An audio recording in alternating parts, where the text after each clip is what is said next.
fait un peu peur cette course parce qu'on sait qu'on va à l'encontre des systèmes.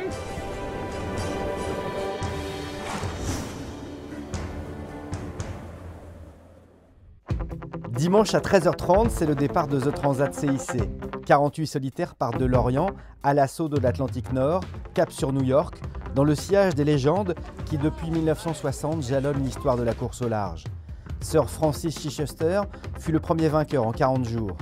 En 1964, Éric Tabarly ancre définitivement la course au large dans l'imaginaire français. J'étais jeune, mais les images de Tabarly dans la brume, ça fait partie des mythes. À Lorient, c'est comme une ombre portée de Tabarly qui flotte, ses Penduics sont là et côtoient les derniers prototypes nés dans les classes IMOCA et classe 40 qui s'apprêtent à prendre le départ. Loïc Perron, Francis Joyon, Michel Desjoyaux ou François Gabard l'ont remporté en un peu plus de 8 jours sur des multicoques pour les plus rapides, mais on retient surtout que The Transat CIC n'a été gagné que par des marins d'exception.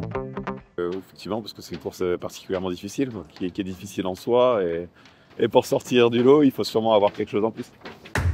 Disputé tous les 4 ans, The Transat CIC a parfois changé de lieu de départ et d'arrivée, mais a toujours conservé le même terrain de jeu, l'Atlantique Nord, une mer froide, face au vent et courant dominant, et donc aucune échappatoire pour fuir les tempêtes.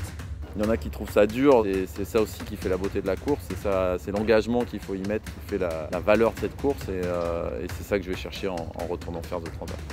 En 2024, comme en 1960, New York, c'est la destination finale de The Transat, et c'est un privilège de rallier Big Apple à la voile, comme le rappelle l'Italien Ambrogio Beccaria. Je pense que ça me fait comprendre aussi à quel niveau on joue un jeu super sympa et très privilégié.